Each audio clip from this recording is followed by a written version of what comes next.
il y avait M. Buffon, le papa de Rachel, Alexandre Buffon. Il a dit, mais quoi de la Bible trop bien, parce qu'elle a habité avec, quoi de la Bible trop bien pour du moins comme ça ou pas habiter. Alors il m'a poussé à machin. Et quand, après sa mort et tout ça, alors ce qui fait, ça m'a intéressé et je suis venu. Mais je peux te dire que c'est du bon. C'est du bon. Si j'avais fait ça depuis au départ, mais j'avais tous les moyens. Et que je te dis que la Bible, je ne le connaissais pas au cœur, je lisais la Bible comme ça, mais sans prendre de l'importance et tout ça.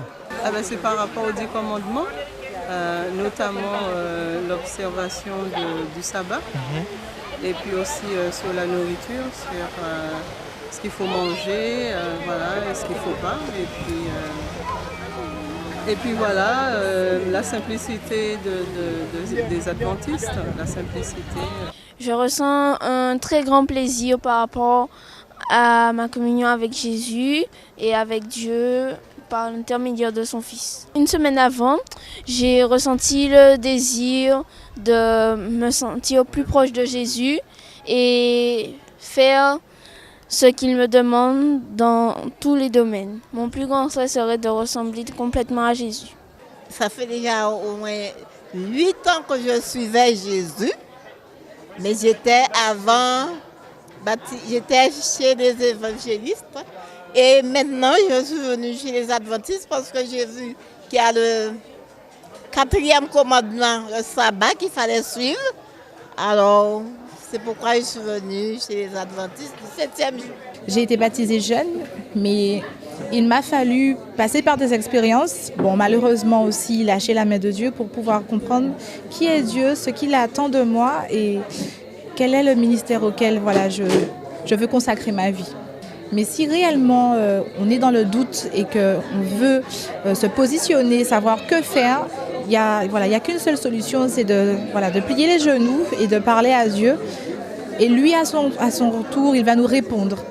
Et quand il nous a répondu, il faut pouvoir se dire, Seigneur, j'accepte de faire ta volonté.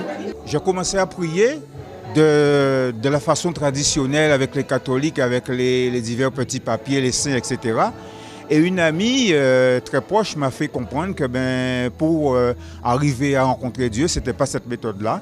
Et puis du coup, j'ai commencé à suivre mes études bibliques, à prendre mes études bibliques, et puis avancer petit à petit avec Jésus. Et j'ai rencontré le Seigneur. Avec Dieu, on est en bonne main et en sécurité.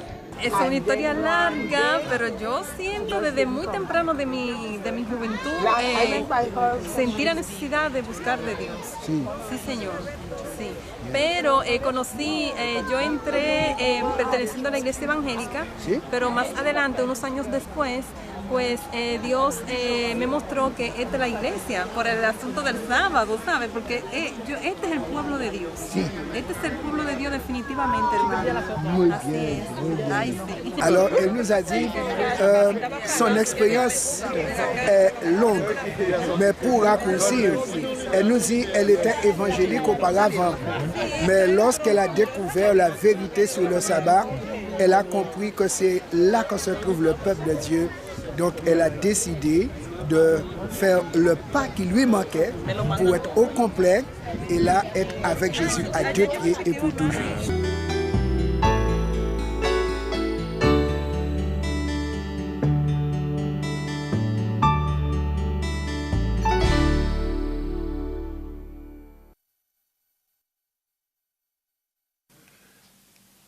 L'année 2018 qui s'achève a été une année riche en activités au sein de l'Église adventiste du 7e jour de la Guadeloupe.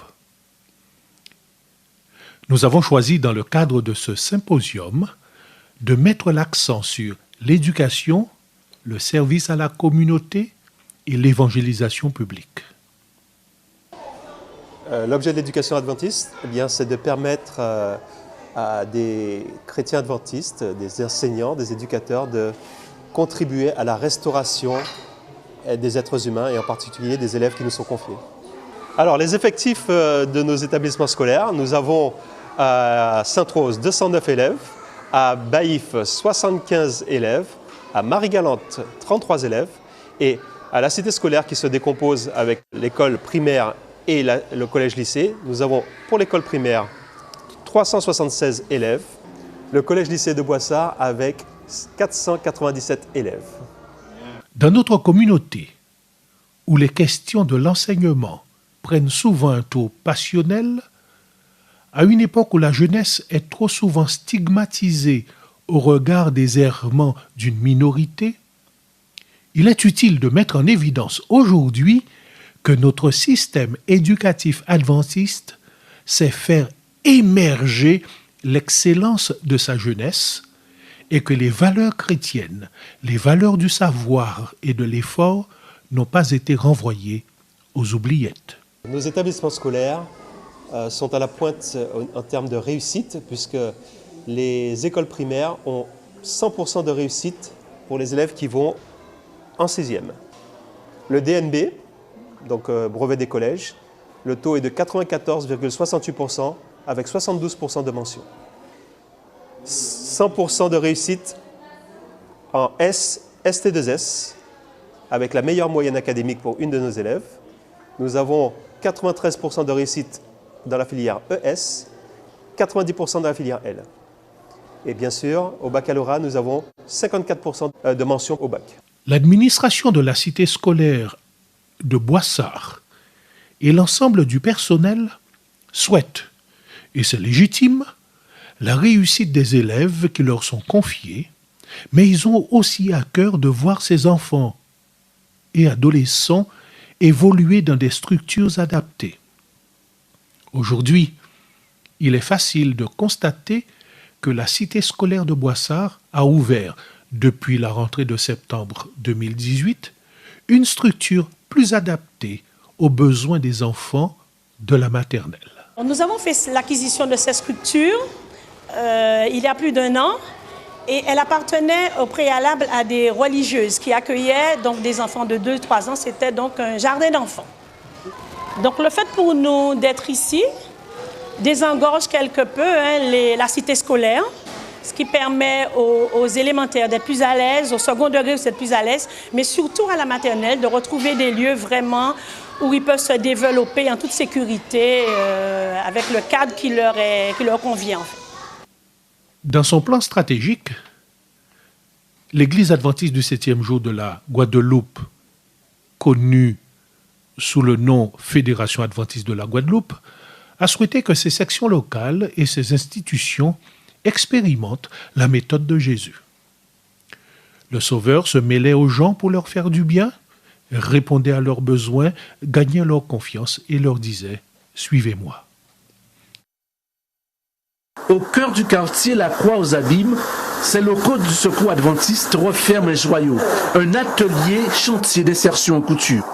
Tout commence ici avec un entretien entre la candidate et la chargée d'accompagnement social et professionnel. Mon objectif, en fait, c'est de trouver les freins qui l'empêchent à s'insérer durablement dans la société. Donc ça peut être sur le plan social comme sur le plan professionnel. Nous apportons un accompagnement spécialisé à chaque personne selon son parcours et selon les objectifs qu'il souhaite atteindre. Chaque stagiaire est prise en compte selon son profil et son projet. Dans bien des cas, les référentes ont été elles-mêmes stagiaires ici. C'est le cas de Brigitte Dufay dans l'atelier Persévérance. Elle a de quoi être fière, Brigitte. Son élève Elena vient de décrocher avec brio son CAP couture. Je faisais déjà un petit peu de couture chez moi.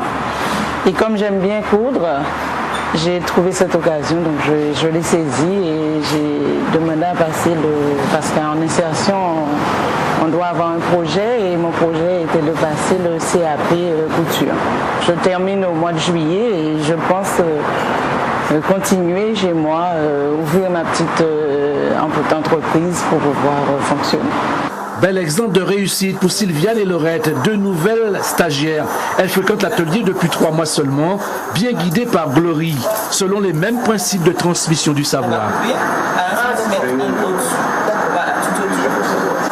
Et déjà, elle maîtrise la confection de ces beaux sacs en matière recyclée, des sacs que l'on ne retrouve pas dans le commerce. Moi-même, je me suis étonnée puisque j'étais loin de savoir que je pouvais faire des sacs. je suis fière de moi, quoi, et je remercie la structure qui nous ont proposé cela. J'ai perdu mon travail en métropole depuis en 2000 et je suis rentrée ici et puis bon, j'étais en manque d'activité et donc j'ai été appelée parce qu'on savait que j'avais un petit peu de connaissance au niveau de la culture et c'est comme ça que je suis venue ici. Donc j'avais déjà commencé à passer par le CAP et puis ensuite je verrai bien. En tout cas, de belles confections sont réalisées ici. Selon la direction, au terme des 2 années d'insertion, une grande majorité de stagiaires retrouvent du travail ou parfois créent sa propre entreprise. C'est un concept où nous proposons aux visiteurs de faire un parcours de prévention. Nous voulons le sensibiliser sur 8 domaines particuliers. Le premier domaine, le plus important, c'est le domaine de l'alimentation. La nutrition est un domaine dans lequel il faut prendre conscience de certains changements qu'il faut faire. Et puis, il y a le stand soleil. C'est un stand où on prend la tension, où on prend la glycémie. On l'a fait aujourd'hui en collaboration avec l'association des diabétiques. Il y a le stand air, où on va mesurer le débit maximum respiratoire de l'individu pour voir s'il manque du souffle ou pas.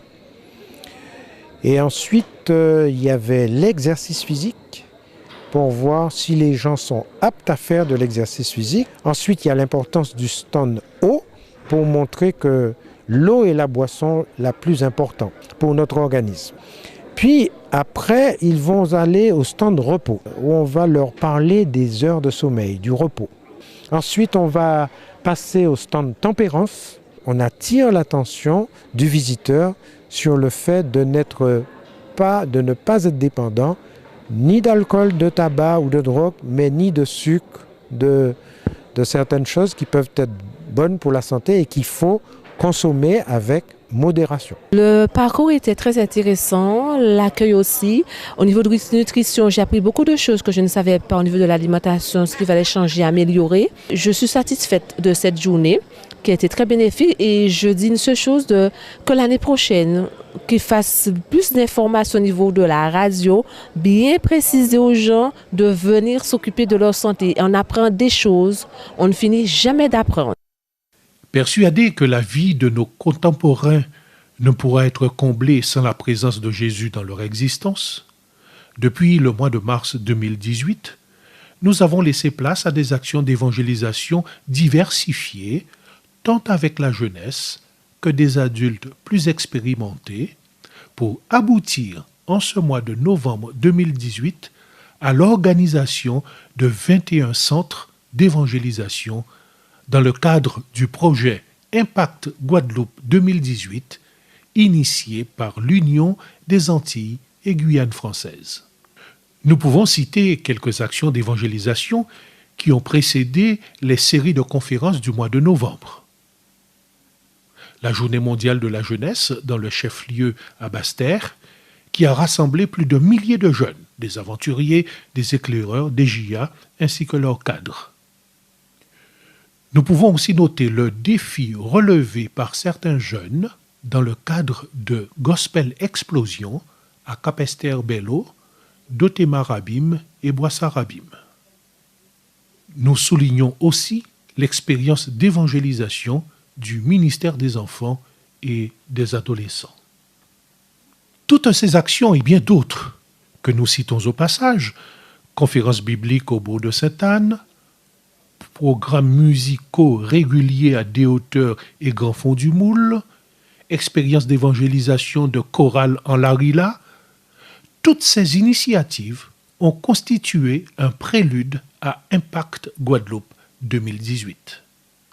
Nous appelons de nos vœux qu'en 2019, Impact Guadeloupe 2018 est une résonance dans le Nord Grande Terre, car l'administration fédérale a tout mis en œuvre pour que l'opération Cap sur Go-Cap devienne une réalité et que nos sœurs et frères de cette localité, et bien plus que nos sœurs et frères du secteur Nord et Sud-Est Grande Terre, soient dotés d'un espace d'évangélisation remarquable et en capacité de répondre aux besoins des femmes et des hommes de cette région de la Guadeloupe.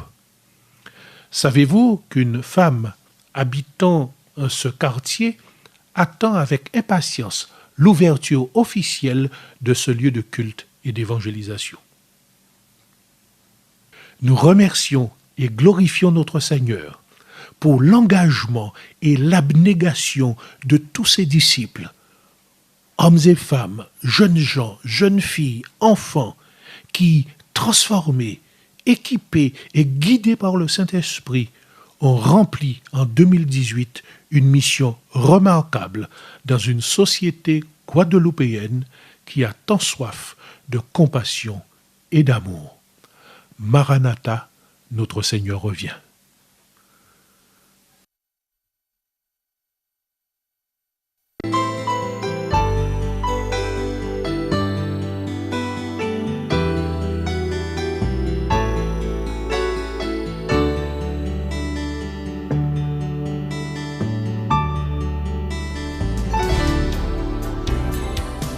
Notre défi, en dépit des actions inédites et remarquables que nous avons relevées, il n'en demeure pas moins que nous avons de grands défis dans notre territoire sur le plan de l'éducation, liés aux dégâts occasionnés sur l'une de nos écoles en Guyane, aux récentes décisions gouvernementales sur la question de l'enseignement de la théorie du genre à l'école, ou même sur la gestion du plan du bénéfice de l'œuvre compte tenu de l'évolution de la législation de notre pays. Mais le défi que nous mettons en évidence ici, c'est celui du déclin de l'évangélisation aux Antilles et Guyane françaises.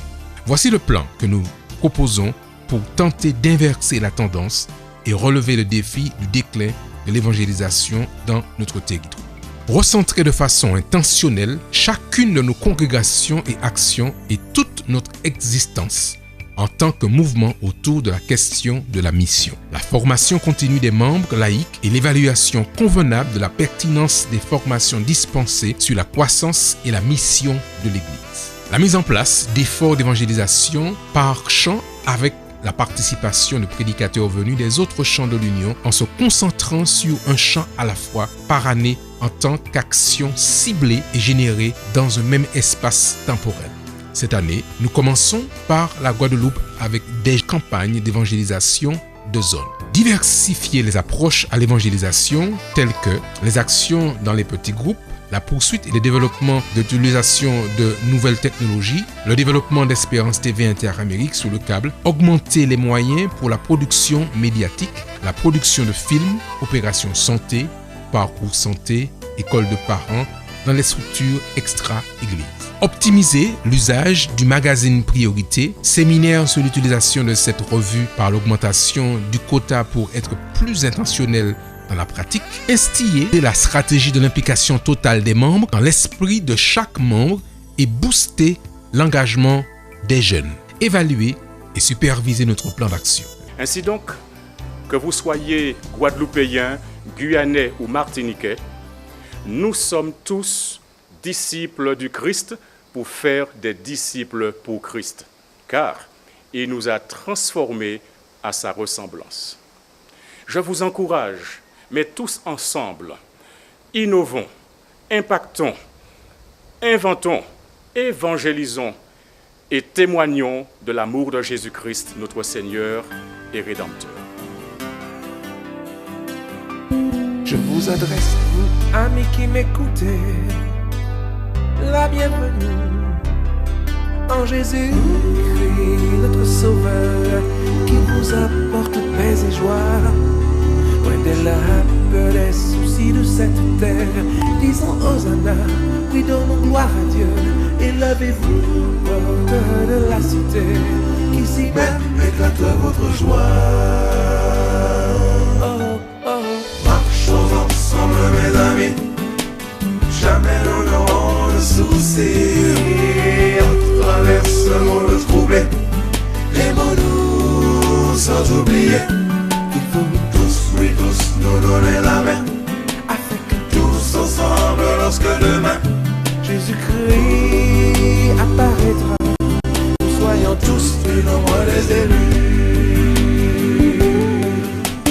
Merci Jésus, merci mon Dieu, avec toi je ne crains rien, toujours tu me gardes. Merci mon Dieu, merci Jésus, il la flèche qui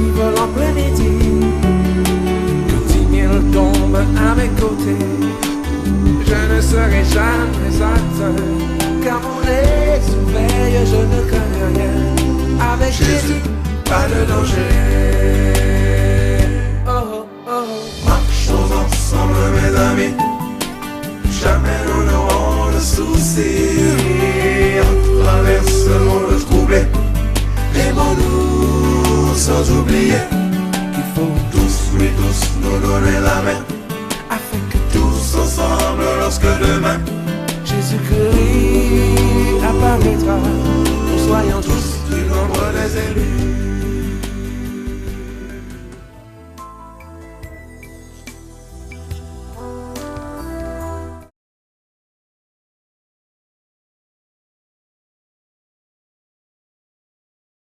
Eh bien, mesdames et messieurs, nous sommes arrivés à la fin de ce symposium, 7e symposium de l'UAJF, ici du côté de Boissard. Eh bien, nous allons dans quelques instants accueillir les nouveaux présidents. Absolument. Et avoir un petit entretien sur leur plan, leur projet et les nouvelles perspectives pour l'Union des Antilles de la Guyane française. Absolument. Donc, c'est vraiment un moment fort que nous venons de vivre, qui arrive pratiquement à son terme, hein, oui. Qui arrive à son terme. C'était long mais essentiel, puisqu'on n'a pas l'occasion d'avoir des moments comme ça. Et c'est vrai que ça permet vraiment d'avoir une idée de ce que fait l'Église adventiste. Là, c'était pour l'Union des Antilles de la Guyane française, mais dans le monde, eh bien, nous supposons que les autres unions procèdent de la même manière, de manière à ce que les membres puissent savoir ce qui se passe dans leur union, puissent échanger, se rencontrer également. C'est l'occasion de se rencontrer. Puis ça a été l'opportunité également de voir les nouveaux membres à l'issue de cette grande campagne d'évangélisation. Ça, c'est important. Tout à fait. Et bien, mesdames et messieurs, un symposium, comme vous avez constaté, c'est une grande rencontre pour tous les frères et sœurs. Ils ont la possibilité de se voir, d'échanger, de partager ensemble un moment de louange. Mais c'est aussi un moment d'information, un moment où on fait des rapports sur ce qui se passe dans les différents champs, et aussi des moments où on apprend des nouvelles inédites comme celle d'aujourd'hui. Pasteur Lassonnier n'est plus le président de cette union. Il a été remplacé par Pasteur Alain Angerville suite à sa démission. Donc la Guadeloupe attend maintenant son nouveau président, que nous saurons de qui il s'agit dans environ une semaine. Ou plus. Voilà, donc on attend. Chez nous, au niveau de l'Église adventiste, c'est le Saint-Esprit qui agit, donc on attend que le Saint-Esprit... Nous attendons la réponse du Seigneur. Amen. Voilà, donc normalement, les présidents devraient nous retrouver très rapidement pour que nous puissions avoir leur impression suite à cette 7e édition du symposium de l'Union des Antilles et de la Guyane française. En tout cas, chers auditeurs, nous vous remercions de nous avoir suivis. Nous vous souhaitons donc une bonne soirée et restez fidèles à cette station 93.3, Radio Vie Meilleure, RVM. RJV. RJV aussi, la 97.7, la joie de la FM. Et puis ça a été une expérience pour nous assez intéressante, n'est-ce pas? Tout à fait, tout à fait. De passer à l'image. Expérience à renouveler. Absolument.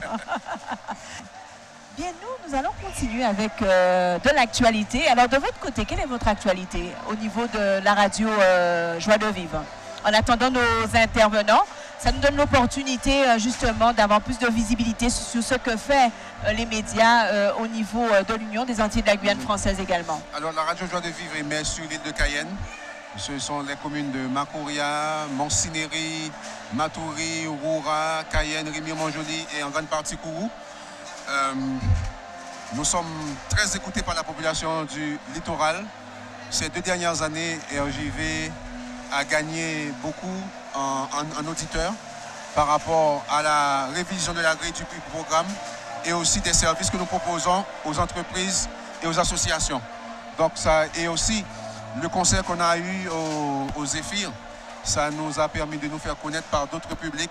Et depuis ce concert, nous avons constaté qu'il y a eu une hausse au niveau de l'audimat. Alors, comment les Guyanais accueillent cette radio? Qu'est-ce que vous leur apportez au niveau de votre programme? Est-ce que c'est un programme qui permet aux habitants de la Guyane d'avoir des informations sur ce qui se passe en Guyane, ou encore vous êtes centré uniquement sur des programmes bibliques? Alors nous sommes une radio généraliste. Nous proposons bien sûr des programmes sur la Bible, mais nous proposons aussi des programmes culturels, nous proposons des émissions sur la santé, sur la famille, et nous proposons également une émission pour découvrir la Guyane, Voyage au cœur de la Guyane. C'est une émission qui permet chaque dimanche de découvrir une partie de la Guyane, ses spécificités, la cuisine et les arbres qui se trouvent et les animaux qui vivent dans cette commune. La Guyane, c'est un pays qui est très vaste et avec une grande biodiversité. Et dans chaque commune, il y a des espèces différentes.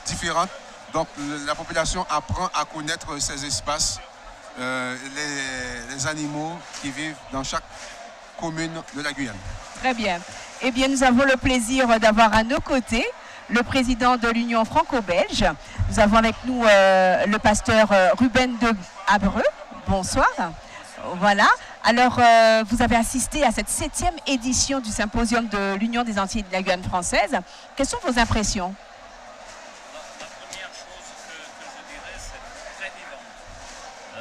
On sent que l'Église est dynamique, que les gens sont engagés, aiment beaucoup la louange, ça c'est extraordinaire, beaucoup de sourires, et on a été très très bien accueillis, et ça grâce au Seigneur. Vous pourrez éventuellement, pourquoi pas, reporter au niveau de, ou rapporter au niveau de l'Union des... Vous savez, en ce qui concerne les Antilles, pas seulement la Guadeloupe, c'est bien la première fois que je suis là. Mais en venant ici, par l'expérience de tant de nos frères et sœurs qui sont aussi dans le territoire de la métropole et dans notre union, je me sentais à la maison. Donc, je ne sentais pas comme si c'était une unique nouveauté. En ce qui concerne l'Église, je pense que je pars avec ce désir de travailler ensemble, une plus grande proximité, d'être capable d'intégrer mieux les différentes réalités que nous tous vivons, mais à la fin, nous avons tous une même mission. Absolument. Et de la Guadeloupe elle-même, la chaleur, la mer qui est extraordinaire et les fruits. Vous en avez des fruits que c'est une merveille. L'Union franco-belge s'étend sur quelle partie du territoire? Okay. L'Union franco-belge fait partie de la division intereuropéenne. C'est la deuxième division la plus petite au monde, mais qui a 11 unions différentes. Le nombre de pays est plus grand. Et l'Union franco-belge, elle rassemble 3 pays. La France métropolitaine, la Belgique et le Luxembourg. Et nous travaillons avec les 3 fédérations qui constituent cette union. Terminons une campagne d'évangélisation publique. Dans votre union, est-ce que vous avez des campagnes de cette envergure ou de ce style public? Comment ça se passe? Nous travaillons avec le principe de l'évangélisation relationnelle. Parce que toute campagne, elle n'arrive pas à avoir des gens si nous ne sommes pas capables d'établir des rapports personnels pour inviter les gens à venir à une phase intermède, je dirais, de petits séminaires, de semaines de prière, et puis finalement arriver au grand événement que sont les campagnes. Par exemple, l'année prochaine, 2019, nous aurons une grande campagne en Fédération Nord, un peu à l'image de ce qui va se passer en Martinique, où nous aurons bien près de 100 endroits où il y aura des efforts d'évangélisation publique. Merci beaucoup pour votre intervention. Merci beaucoup. Et à très très bientôt. De m'avoir accueilli. Merci. Que le Seigneur vous bénisse. Vous également. Merci. Merci. Et bien voilà, donc nous recevions pour vous le président de l'Union franco-belge, le pasteur Ruben de Abreu, avec qui nous avons pu découvrir donc cette union franco-belge. Qui a une bonne population d'Antilles. Voilà. Alors, juste avant de terminer, nous nous parlions de rénovation de votre côté. Oui. Nous là en live and direct pour maintenant. Là, j'aurais souhaité que nous puissions faire un point, puisqu'on avait promis aux auditeurs de parler de la rénovation de Radio Vie Meilleure. Alors, avec moi, Sonia Tésor. C'est la responsable qui a été choisie pour s'occuper des rénovations ou de la rénovation de Radio Vie Meilleure. Oui. Est-ce qu'on peut en dire deux mots? Où en sommes-nous?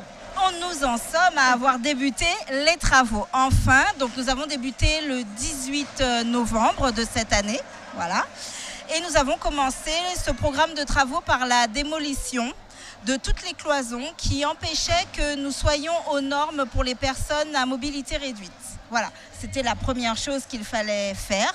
Et donc, de façon à agrandir les ouvertures pour laisser passer les fauteuils pour les personnes à mobilité réduite. Par ailleurs, nous allons faire des travaux d'électricité, des travaux aussi de mise aux normes donc de l'électricité, puisque nous avons souvent des coupures de courant qui empêchent que les émissions puissent se dérouler convenablement. Et nous terminerons par des travaux plutôt de rénovation d'intérieur, de façon à ce que l'intérieur de cette radio puisse accueillir plus agréablement des émissions filmées, puisque nous passons à la radio filmée. Absolument. A-t-on des besoins? C'est vrai qu'on avait fait un appel à dons. Oui. Est-ce que c'est suffisant? Est-ce qu'il faut peut-être réagir encore? Si oui, pourquoi? Alors, oui. Il faut réagir en participant. On a besoin de deux types de participation.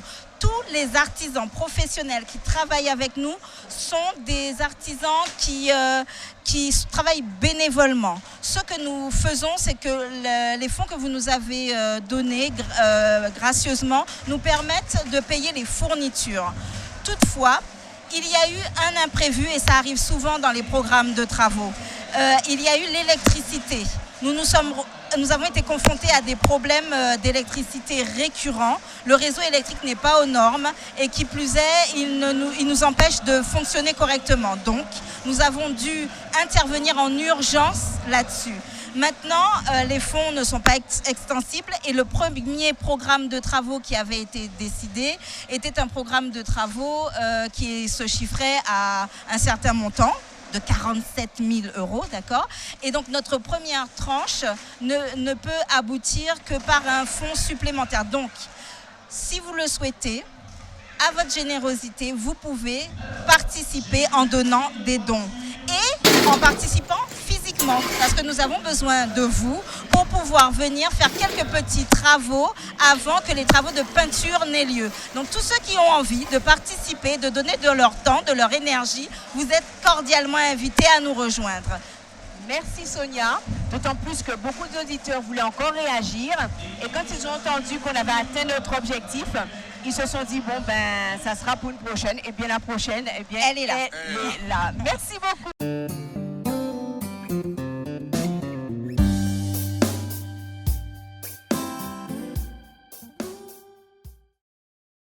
Le pasteur Léon qui a eu à tenir une conférence du côté de Broissard. Bonsoir, pasteur Léon Gustarimac. Bonsoir.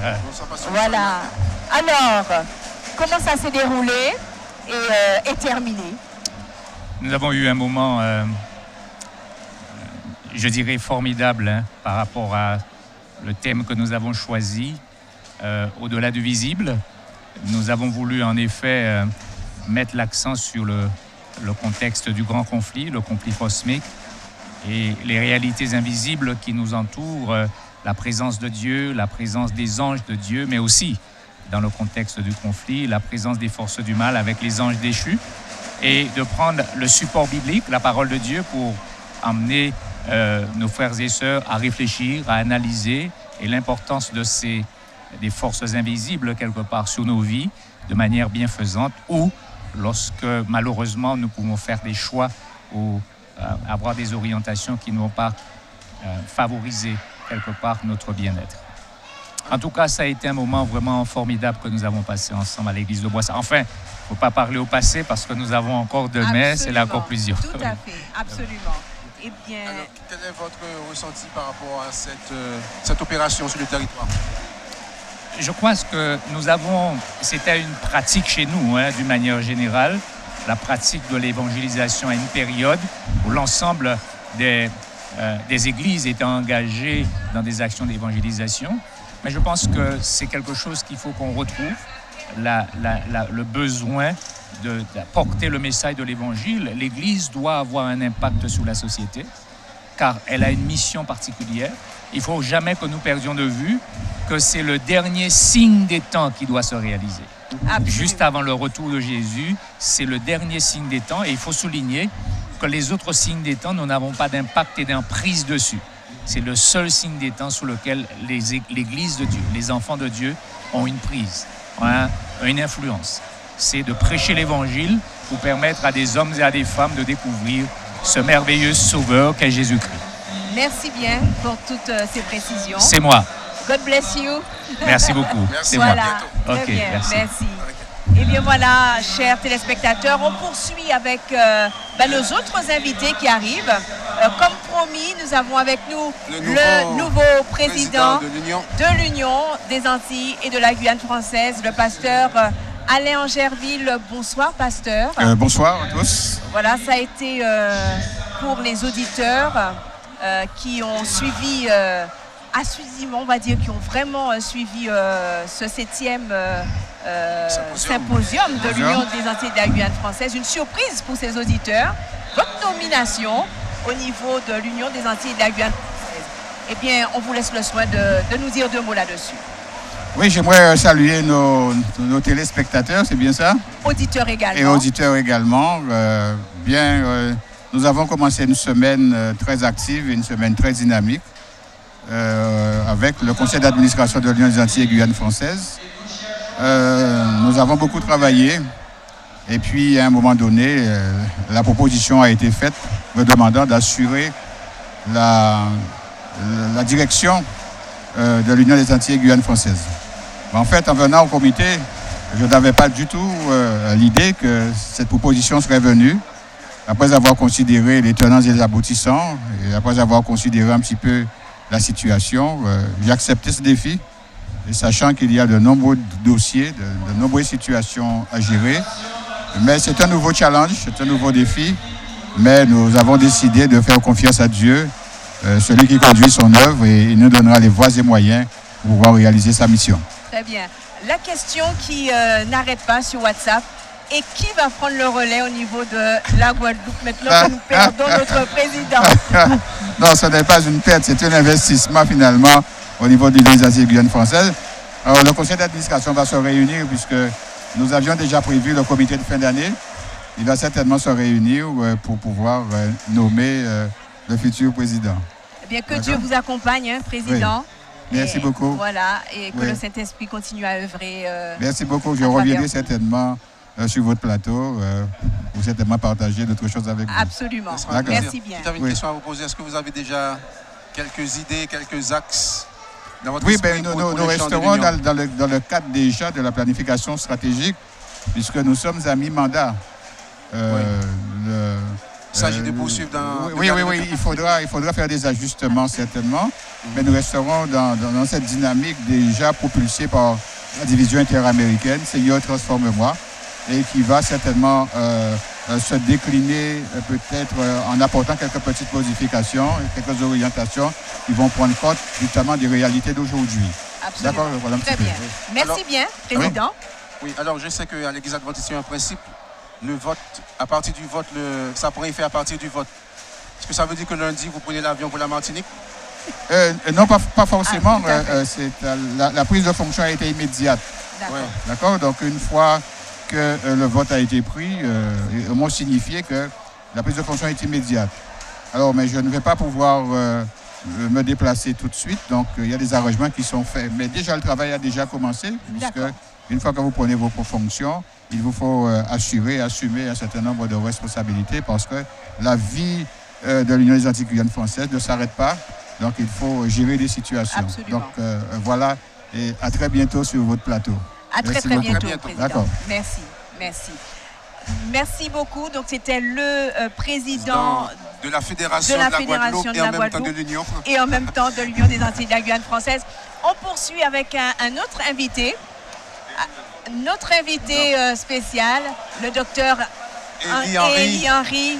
Bienvenue sur notre plateau. Merci. Vous êtes le nouveau président de la division interaméricaine. En effet, je suis. Absolument. Président qui parle français.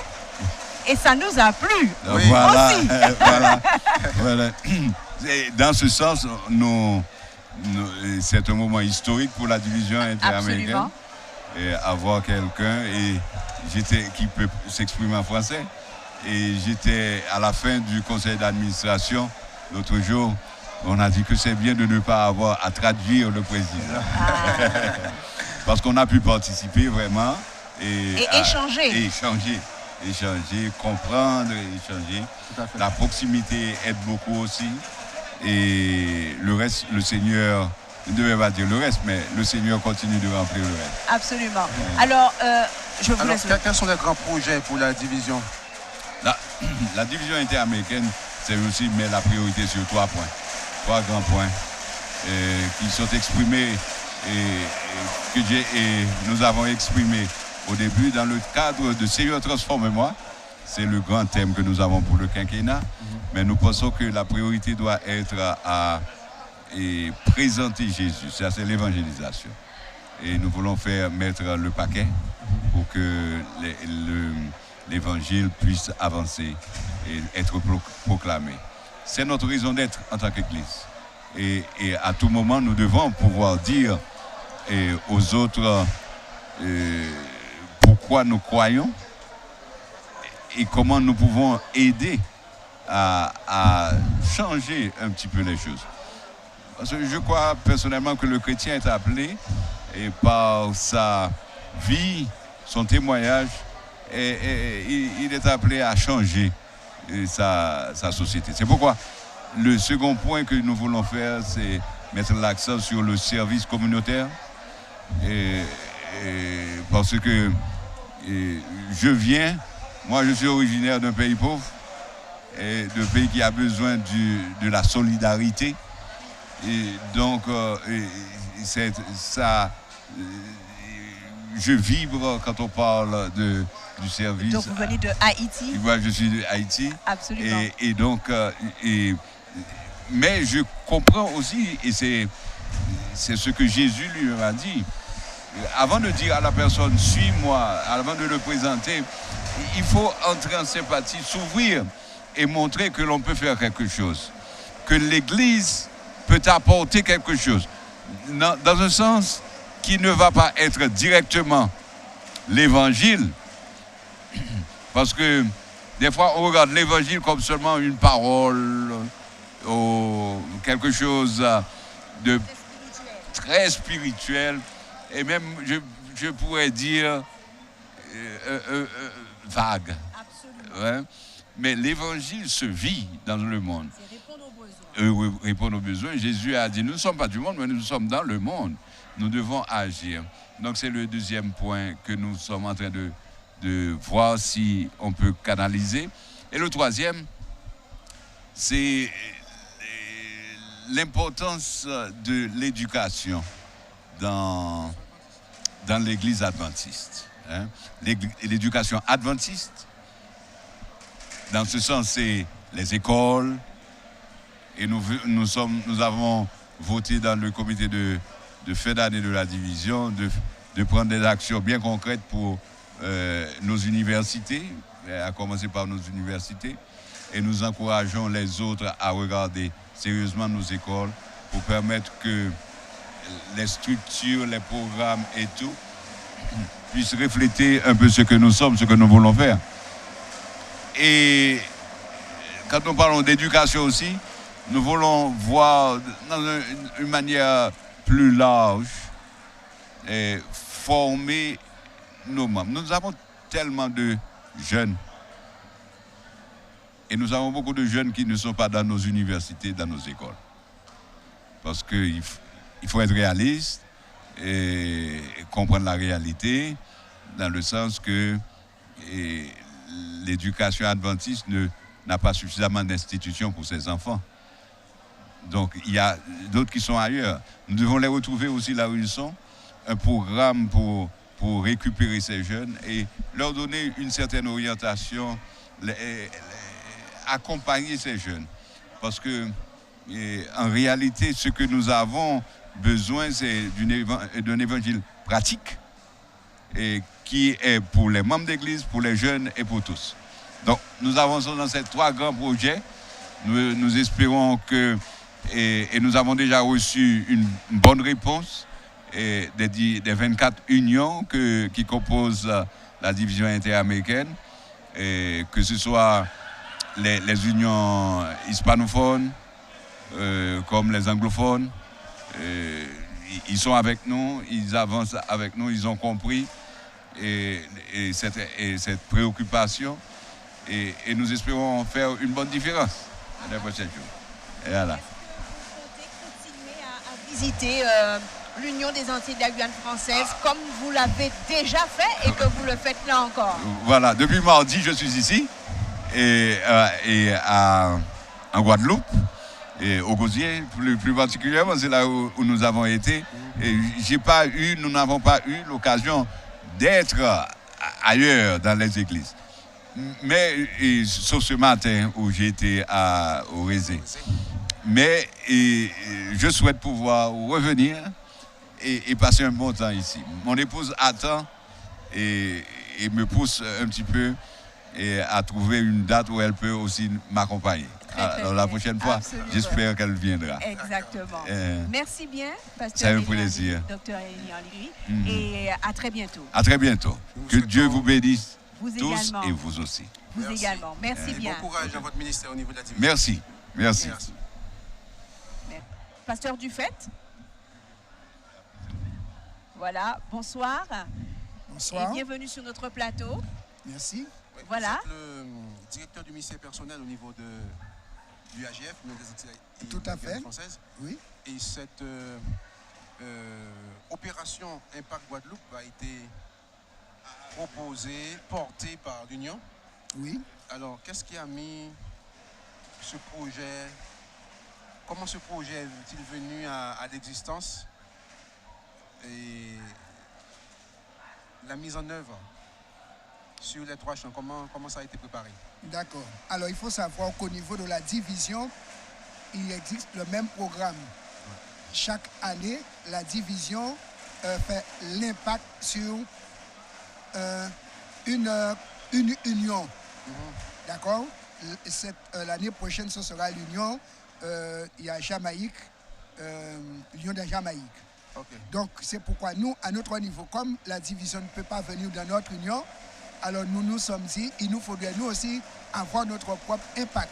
C'est pourquoi nous faisons l'impact Guadeloupe cette année, et c'est ça qui vient de se terminer. L'année prochaine, ce sera l'impact Martinique, et 2020, impact Guyane. Et ça, c'est la même période ou bien nous allons discuter en fonction des champs.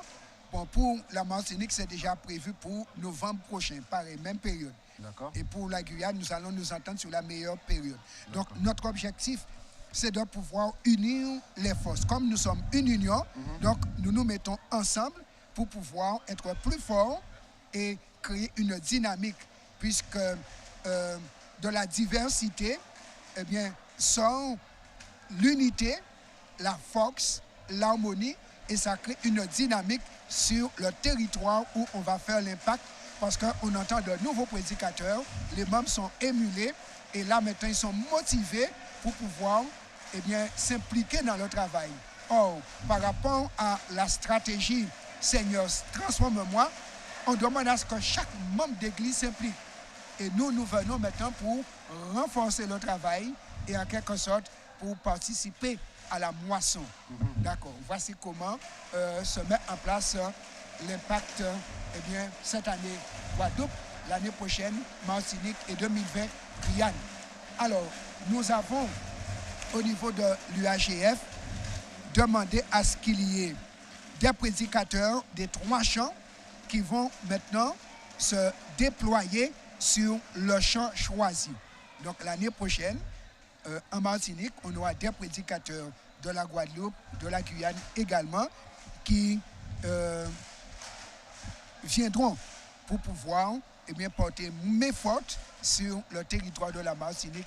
Et comme il est prévu le centenaire, on a prévu de réaliser 100 campagnes et donc permettre à ce que Dieu puisse gagner au moins 1000 nouvelles personnes parce que Jésus revient bientôt. Très bien. Alors, au niveau du choix des intervenants, il y a eu des pasteurs, mais aussi des laïcs. Tout à fait. Parce qu'il faut se dire, l'évangélisation, ce n'est pas uniquement l'affaire des pasteurs. Parce qu'on le voit depuis autant des apôtres. On voit Philippe, il n'était pas apôtre, il était diacre, mais il s'est impliqué. Et le Seigneur appelle tous ces enfants qui le peuvent, qui ont le don, à s'impliquer. Et puisque nous avons découvert chez nos membres laïcs du potentiel, parce qu'ils ont reçu aussi certains le don de l'évangélisation, donc on s'associe pour pouvoir maintenant apporter une nouvelle dynamique et renforcer l'équipe pastorale. Et ensemble, Dieu nous bénit et on voit le résultat. Et c'est pourquoi j'encourage d'autres laïcs à se joindre au corps pastoral pour qu'il y ait encore plus de personnes disponibles, disposées, motivées, pour qu'ensemble, nous puissions bâtir l'œuvre de l'Éternel, son Église, en ajoutant âme à âme jusqu'à la dernière. Alors, avoir justement en Guadeloupe une institution qui forme des laïcs, est-ce que c'est intéressant? Et est-ce que cela aussi apporte un plus à ces laïcs qui ont reçu ce don d'évangélisation? En Martinique, il y a l'IPFL qui forme des laïcs en permanence. En Guadeloupe, nous avions eu des instituts laïcs pour former des laïcs. Et ce sont ces laïcs qui aujourd'hui sont disponibles.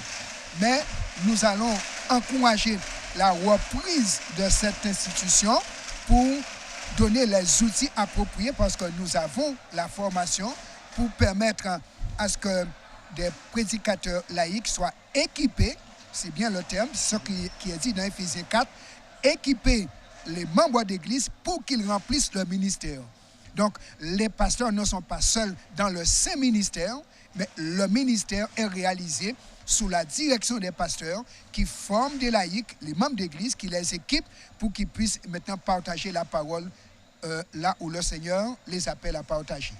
Merci beaucoup, pasteur, docteur, pour toutes ces informations et à très bientôt pour d'autres. Eh bien, nous leur souhaitons par la grâce de Dieu, eh bien, que Dieu nous encourage, nous fortifie pour mener à bien la mission qui est la sienne. Merci beaucoup. À très très bientôt. Merci. Au revoir. Au revoir. Eh bien voilà, on poursuit avec un autre invité qui est le pasteur Eddy Michel Carpin, qui est président de la Fédération de la Martinique. De la Martinique. Bonsoir. Bonsoir à vous. Voilà. Merci de m'accueillir. Eh bien, on le fait avec joie. Alors, vous avez eu à présenter votre rapport au niveau de ce symposium, 7e édition de l'Union, au niveau de son symposium.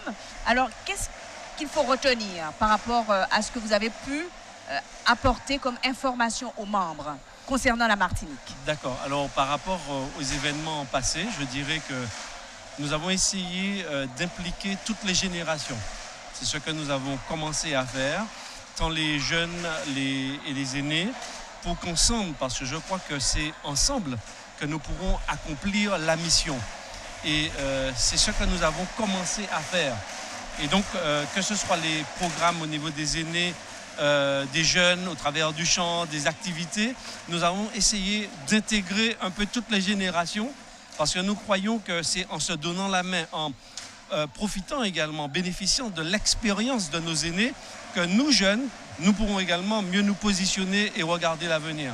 Donc je dirais que c'est ce que nous essayons vraiment de faire, de lancer en Martinique pour que cette symbiose entre les différentes générations colle et que nous ne laissions personne de côté. Vous parlez des différentes générations, vous parlez de l'évangélisation? Alors je parle de l'évangélisation, mais dans le fonctionnement également de l'Église, parce que nous avons observé qu'au niveau des églises en Martinique, eh bien, il y a un certain vieillissement également, parce qu'il y a un exode de nos jeunes, c'est vrai, vers l'extérieur, pour des raisons économiques et autres. Et nous ne voulons pas que le fossé se creuse, parce qu'on voit qu'il y a des enfants et qu'il y a des personnes très âgées au niveau de la direction de l'Église. Donc nous essayons de travailler avec celles qui sont là pour que justement le fossé, un équilibre et qu'un fossé plus profond ne se creuse pas. Mais c'est un vrai défi, un vrai challenge. Justement, l'impact de cela sur l'organisation, le fait qu'il y ait un tel fossé. Eh bien, c'est qu'il y a une véritable incompréhension. Parce que c'est vrai que ceux qui sont à la tête de l'Église, pour la plupart, sont déjà âgés, ont une certaine expérience, ont une vision également de la vie. Et les jeunes qui arrivent ont une autre perception de la vie, une autre perception de la vie d'Église, de la louange, etc. Et c'est vrai que parfois, il y a des petites tensions qui peuvent naître dans les églises. Donc, on essaie vraiment d'essayer de combler ce fossé. Ce n'est pas toujours facile, mais je crois qu'en évangélisation, dans le fonctionnement ecclésial, si nous réussissons par la grâce de Dieu à impliquer tout le monde, parce que c'est ce que nous visons, c'est l'implication totale de chacun dans la mission, eh bien, je pense que ce sera pour la gloire de Dieu et on aura une église unie qui se comprend, en dépit des différences, mais qui se comprend et qui avance avec Dieu. Absolument, pour le même résultat. Le rêve de votre rapport. Tout à fait. Alors, votre rêve, en gros, c'est un impact important sur le nombre de disciples pour l'année prochaine? Alors, mon rêve pour la Martinique, c'est que les 400 000 habitants deviennent adventistes. Ah, ça c'est un grand rêve. Le retour de Jésus. C'est vraiment mon rêve. Maintenant, je pense que pour avancer, il faut avoir un rêve, il faut avoir une idée, il faut avoir une vision. Je ne pense pas que Dieu pense moins pour la Martinique. Maintenant, c'est à nous aussi de nous impliquer petit à petit, parce que je sais très bien que même le défi des 1000 pour l'année prochaine, pour les 100 ans, c'est quand même un immense défi, parce que ça fait quand même des années et des décennies que nous n'avons pas eu ce type de rapport de baptême sur une année. Mais je crois que le Dieu de la Bible est toujours le même. C'est vrai que les circonstances, les temps changent, ne sont pas les mêmes, mais ce Dieu demeure le même. Et nous voulons nous laisser transformer, porter par lui, pour que nous puissions accomplir sa mission. Et donc, dès maintenant, nous avons déjà commencé à travailler avec les collègues, avec les églises, pour qu'elles se projettent dans ce projet avec nous et que, pour la gloire de Dieu, nous puissions moissonner le plus largement possible sur l'année 2019. Très bien. Merci beaucoup pour toutes ces informations. Et à rien. l'année prochaine pour un bilan. Tout à fait. Merci beaucoup. Merci à vous et Voilà. bon courage. Bon courage. Merci. On va poursuivre, chers auditeurs, avec un autre invité, à savoir le président de mission de la Guyane, le pasteur Tony Gély. Bonsoir. Bonsoir à vous. Bonsoir, pasteur Pierre Morel Florentin, qui est actuellement en Guadeloupe, mais qui est de la Guyane. Très bien. Voilà. Vous avez présenté votre rapport sur les activités missionnaires de la Guyane. Nous avons été impactés par le vent qui a endommagé l'école, mais par la grâce de Dieu, Dieu nous permet d'avancer à genoux et nous allons debout. Alors, je crois que le thème que nous avons eu pour l'année était vraiment bien à propos pendant toute l'année 2018. Le thème, je le rappelle, marchons à genoux pour arriver debout. Il ne faudrait pas que ce soit les événements de la vie qui nous mettent à genoux, mais il faudrait que nous nous mettions à genoux volontairement, librement, avant d'y être contraints par les événements de la vie. Et quand on marche à genoux, alors effectivement, on voit la grâce de Dieu. Et je voudrais profiter de l'occasion pour vraiment rendre grâce à Dieu, pour lui dire merci, parce que Dieu nous a fait beaucoup de bien dans plusieurs domaines. Dieu nous a bénis, il nous a aidés. Il y a une équipe formidable que j'ai trouvée en Guyane en y arrivant il y a 1 an et demi maintenant déjà. Et avec cette équipe, tant sur le plan des enseignants, la direction des écoles, que du corps pastoral et des laïcs, des anciens engagés, les membres du conseil d'administration, eh bien avec cette équipe, nous avons une collaboration et une énergie dans le Seigneur et nous avons pu surmonter plusieurs difficultés et aller de l'avant grâce à Dieu. Alors, quelle est la spécificité de Guyane? Vous avez été en Martinique, vous avez œuvré en tant que pasteur en Martinique. Est-ce qu'il y a des différences, des spécificités? Si oui, lesquelles? Alors, il y a plusieurs spécificités, différences par rapport aux Antilles. La Guyane, ce n'est pas une île, c'est un très très grand territoire avec des populations diverses et une situation qui n'est pas tout à fait la même économiquement. Donc, ce qui fait qu'il y a à trouver le moyen d'évangéliser différentes communautés, parfois dans différentes langues. Il y a aussi à s'adapter au contexte, mais ce que je retiens, c'est qu'au-delà de toutes ces différences, le même Dieu qui agit ici, agit là-bas. Merci beaucoup pour votre intervention, pasteur. Merci pour votre invitation. Et à très très très bientôt. Merci beaucoup. Ok, au revoir. Au revoir. Nous allons terminer avec le pasteur Angerville, fils, que nous invitons sur notre plateau. Gilles, le pasteur Gilles Angerville, bonsoir. Oui, bonsoir. Bonsoir à tout le monde. Content d'être avec vous. Absolument. Donc, vous êtes parmi ceux qui ont eu à tenir des campagnes d'évangélisation dans le cadre de Impact Guadeloupe? Oui, tout à fait. Vous étiez sur quelle section locale? Alors, nous étions sur la section locale de La Rayette. La Rayette à Sainte-Rose. Et comment ça s'est passé? Comment ont-ils accueilli vos différentes conférences bibliques? Alors, il est intéressant de voir dans le regard des personnes de la joie. Il y a eu un contact avec le public qui était fortement intéressant. Il y a eu un contact aussi avec les visiteurs. Et il s'est fait ressentir véritablement une chaleur, une joie de vivre là, à l'église de la Rayette. Nous avions 3 églises avec nous et c'était véritablement un plaisir. Et quel était votre thème? Alors le thème était tout, avez-vous tout essayé, sauf Jésus? Ah. Alors, très très très intéressant. Même nous, on a envie de savoir un petit peu plus. Alors, c'était un thème qui était basé, bien sûr, avec de l'audiovisuel. Nous avons une équipe, et cette équipe nous a donné la possibilité de travailler véritablement avec l'audiovisuel. Alors, c'est un nouveau concept. Alors, nous pensons peut-être que c'est un nouveau concept. C'est quelque chose qui permet de toucher les personnes en utilisant sur l'image, associé au son, à la vidéo aussi.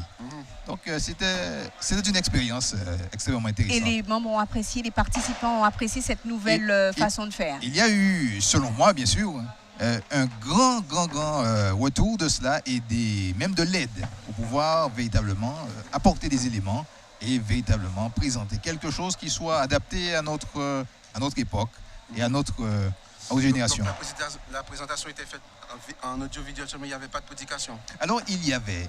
Nous avions en introduction un trailer, une bande d'annonce qui passait chaque soir pour annoncer les sujets. D'accord. Nous avions à l'intérieur maintenant de la prédication des images qui avaient été filmées lorsqu'il m'avait été donné la possibilité de voyager ici et là. Très bien. Et donc, nous avons mis aussi des témoignages de personnes que j'avais rencontrées ici et là et véritablement de rendre la chose très intéressante. Une partie de la présentation était sous forme vidéo. Tout à fait. Avec voix off.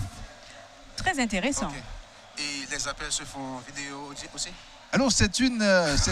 C'est une idée sur laquelle... Sur WhatsApp? Voilà. Si vous répondez sur WhatsApp. Alors justement, comment ça s'est passé pour les appels? Alors pour les appels, nous avons essayé quelques méthodes. Oui. De varier. C'est-à-dire, nous sommes en train de travailler sur ce concept véritablement d'avoir pendant l'appel, la possibilité d'adresser cet appel en live à l'extérieur. Et lorsque nous avons véritablement travaillé avec l'audiovisuel, nous avons fait lors de l'EDS, donc École du Sabbat, pour ceux qui nous suivent, oui. Nous avons fait la reconstitution d'un plateau radio avec des appels venant de l'extérieur. C'était intéressant, je pense. Absolument. Alors, dernière chose avant de vous quitter. Oui. Nous avons eu une annonce extraordinaire durant cette édition du symposium. Alors, vous êtes le fils du pasteur Alain Angerville. Alors, comment avez-vous accueilli cette annonce? Eh bien, je dois dire que c'est une annonce qui est une annonce. Ah ben oui, une belle annonce. Plus qu'une annonce, c'est la réalité. Oui, je crois que ayant ce désir de servir, nous sommes appelés à un certain nombre de moments précis dans nos vies, dans nos ministères, puisqu'il existe différents ministères au sein de l'Église, de pouvoir servir à des moments donnés. Je le vois comme étant un service d'abord, car c'est une responsabilité. C'est une responsabilité qui a son poids. Et nous souhaiterions, avec des prières, des encouragements, que Dieu continue, non seulement ici, car nous avons une vision mondiale, de toucher les autres unions et d'accompagner ces autres unions de par le monde. Merci beaucoup pour cette intervention. Merci de m'avoir reçu. Et que le Saint-Esprit continue à œuvrer également de votre côté. À très bientôt. À très très bientôt. Au revoir. Eh bien, chers auditeurs, téléspectateurs, nous avons vraiment fait un bon tour d'horizon pour vous tenir au courant au maximum de ce qui se passe dans l'Union des Antilles de la Guyane française. Ce sont des moments qu'on n'aura pas souvent. Ouais. Et ce moment-là, il est unique dans l'histoire de l'Union. Il fallait en profiter au maximum et avoir toutes ces interventions de manière à ce que vous soyez au courant de ce qui se passe, puisque souvent on a tendance à dire que rien ne se passe, mais aujourd'hui on s'est rendu compte que beaucoup de choses, d'actions, d'activités se passent. Et donc, nous espérons que ce moment avec nous vous a apporté énormément. Merci beaucoup à tous. Merci de nous avoir suivis. Restez branchés sur nos radios 93.3 en Guadeloupe et 97.7 en Martinique et sur Espérance TV pour toutes les émissions qui passent et qui sont là pour votre croissance comme pour nos radios. Merci. Bonne soirée à vous, chers auditeurs, et à très bientôt. À très bientôt.